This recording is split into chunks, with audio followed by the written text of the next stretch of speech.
Good morning students. अभी बताऊंगा आज का टॉपिक है स्लेंडरनेस रेशियो। जैसे मैंने बताया था, slenderness ratio is the ratio of root over effective length by minimum radius of gyration. उसके बाद जो रैंकाइंस फार्मूला है, according to the Rankine's formula the crippling load is equal to, crippling load की value क्या है, sigma C, that is crippling stress into area divided by 1 plus Rankines constant into the effective length by the K value, effective length by the K whole square। अब यहाँ पे Rankines constant की value क्या है, Rankines constant is equal to sigma c by pi square e, sigma c by pi square e value है। उसके बाद sigma C का मतलब क्या हो गया, क्रॉसिंग स्ट्रेस फॉर द। अब रैंकाइंस कांस्टेंट जो है इसकी वैल्यू डिफरेंट होते हैं। For whenever it is both the ends are fixed then Rankine's constant is equal to 1/25,000, but whenever one end fixed and one end hinge then Rankine's constant is 1/12,500। जैसे अभी numericals करेंगे, जैसे दिया हुआ है the rod P Q of length, एक length, ये जो रॉड है पी क्यू, इसका लेंथ दिया हुआ है विथ फ्लेक्चरल रिजिडिटी भी दिया हुआ है ई आई, विच इज़ हिंज्ड एट, दोनों एंड्स में क्या है, हिंज लगा कर रखा है। फॉर व्हाट मिनिमम फोर्स, अबे हम लोगों को ये जो फोर्स है एफ फोर्स हम लोगों को फाइंड आउट करना है कि इसका वैल्यू क्या होगा।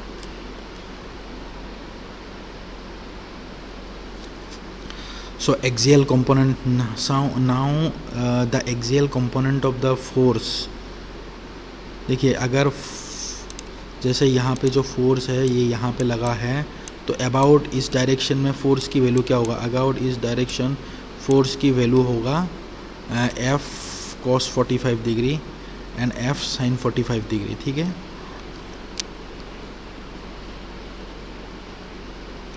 सो about P Q F sin 45, अगर एफ sin 45 है then whenever both the ends, यहाँ पे दिया गया है कि both the ends are fixed ends. So यहाँ अगर दोनों ही एंड फिक्स्ड होगा तब यूलर्स बकलिंग लोड की वैल्यू हो जाएगी pi square E I by the L square.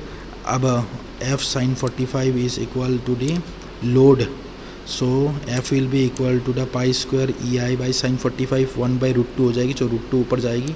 So finally the force is equal to the √2 into pi square E I by L square, that is equation number B.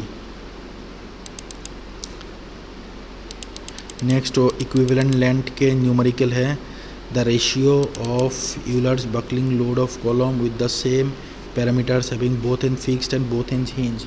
यहाँ पे दो conditions है, एक both end hinge है और both end fixed है। whenever it is both, we know that whenever both the ends are fixed then हम लोग यूज़ करते हैं पाई square into E I by L square. यार एल बोथ एंड फिक्स्ड होने पे L/2 यूज़ करते हैं, तो L स्क्वायर बाई 4 बन गया है। अब बोथ एंड हिंज होने पे सिंपल L करते हैं, तो दोनों के रेशियो को क्या हो जाएगा, the ratio of the both end fixed to the both end hinge will become 4:1, that is 4। उसके बाद नेक्स्ट है यूलर्स थ्योरी में फॉर द लॉन्ग कॉलम्स दिया हुआ है a pin end column of length. एक क्वेश्चन है, इसमें दिया हुआ है कि एक कॉलम है ऑफ लेंथ दिया हुआ है, मॉडुलस ऑफ इलास्टिसिटी भी दिया हुआ है and second moment of the cross sectional area. Second moment of cross sectional area का मतलब क्या है, moment of inertia is loaded eccentrically by a compressive load P। Moment of inertia दिया हुआ है और P दिया हुआ है। The buckling load, Euler's buckling load when a pin end column of length है, दोनों एंड P इंड है, तो Euler's buckling load will be equal to the pi square E I by L square, क्योंकि effective length दोनों end, अगर दोनों ही and कोई भी कॉलम पे अगर दोनों ही एंड जो है वो पिंड है या हिंज्ड होगा then effective length will be equal to L हो जाता है। सो फाइनली ये जो है इसमें इफेक्टिव लेंथ हो जाएगी L, so pi square E I by L square हो जाएगी यूलर्स बकलिंग लोड। उसके बाद नेक्स्ट क्वेश्चन क्या है आपके, उसके बाद यहाँ पे नेक्स्ट कंडीशन दिया हुआ है कि अगर वन एंड फिक्स्ड है वन एंड फ्री है तब हमें पता है कि इफ़ेक्टिव लेंथ की वैल्यू हो जाती है ट्वाइस ऑफ एल। तो क्रिपलिंग लोड फाइंड आउट करना, crippling load is equal to pi square E I by the 2l square which will become pi square E I by the 4l square. Option number B हो जाएगी, option number B है। उसके बाद next है given A piston rod of diameter, एक piston के rod दिया हुआ है, उसका डायमीटर क्या है 20 mm दिया हुआ है और लेंथ दिया हुआ है 700 mm in a hydraulic cylinder is subjected to a compressive force, और उसमें कंप्रेसिव फोर्स लगा हुआ है 10 kN due to the internal pressure. The end condition for the rod में be assumed as guided at the piston end hinged at the other end.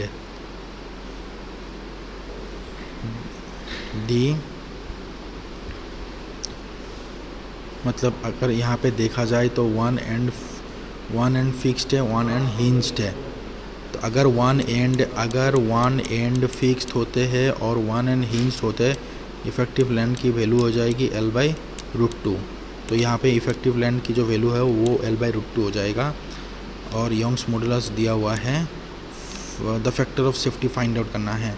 So Euler's buckling load या crippling load is equal to the pi square into the E I by the L/√2 square. So हो जाएगी 2 into pi square into E I by L square बन गया। अगर crippling load हो जाएगी हम लोग 2 इंटू पाई स्क्वायर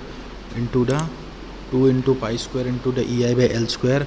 और अभी ई का वैल्यू क्या दिया हुआ है, यंग्स मॉडुलस की वैल्यू दिया हुआ है 200 GPa, लेकिन मोमेंट ऑफ इनर्शिया दिया नहीं है। अब सर्कुलर पिस्टन है तो मोमेंट ऑफ इनर्शिया हो जाएगी पाई इंटू द d⁴/64। सो यहाँ पे हो गया पाई इंटू द d⁴/64। यहाँ पे डायमीटर हो गया 20 mm। So pi into the 20⁴/64 हो गया। सो अगर वैल्यू सब्सटीट्यूट किया 2 pi into Young's modulus 200 into 10⁻³ MPa हो गया into the moment of inertia divided by length square 700 mm square. तो फाइनली हम लोगों का यूलर्स क्रिपलिंग लोड जो है वो 63.27 kN आ गया। अब what is the factor of the safety? We know that factor of the safety is the ratio of crippling load by working load. यहाँ पे क्रिपलिंग लोड हम लोगों ने फाइंड आउट कर लिया। अब वर्किंग लोड क्या दिया हुआ है, वर्किंग लोड दिया हुआ है 10 kN।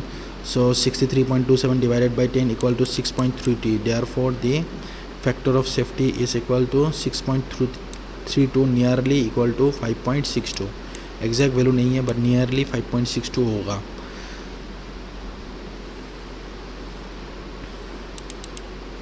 उसके बाद नेक्स्ट हो गया क्लासिफिकेशन ऑफ कॉलम्स के ऊपर numerical. A structural member which is subjected to an axial force is called as, देखिए एक्सियल फोर्स दिया हुआ है, मतलब बीम में अगर एक्सियल कंप्रेसिव फोर्स लगेगा लेकिन वो हॉराइजेंटल है कि वर्टिकल है इसके बारे में कहा नहीं। अगर वर्टिकल होगा तो वो कॉलम बन जाएगी, अगर हॉराइजेंटल रहेगा तो वो, अगर वर्टिकल के बारे में कहा नहीं है तो ये फाइनली इसका आंसर जो बनेगा वो हो जाएगी स्ट्रट। बिकॉज कोई भी अगर स्ट्रक्चरल मेंबर में कंप्रेसिव एक्सियल कंप्रेसिव फोर्स लगता है उसको हम लोग स्ट्रेट बोलते हैं, but uh vertical strut is called as the column, pillar और स्टेंशियन। ये मैं लास्ट क्लास में भी बताया था, कॉलम बोलते या तो पिलर बोलते या तो स्टेंशियन बोलते हैं। इसके बाद which of the following load is considered for the design of axles. Axle design करने के लिए कौन सा हम लोग लोडिंग कंसिडर करते हैं? Axle is non rotating member used for supporting rotating wheels and do not transmit any torque. Axle must resist the forces applied laterally or transversely to their axis members are called beams. So beam में हम लोग कौन सा load consider करते हैं? Bending moment consider.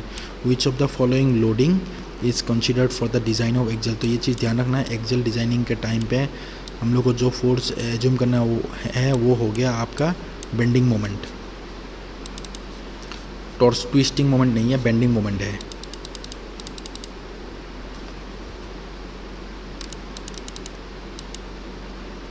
So finally बस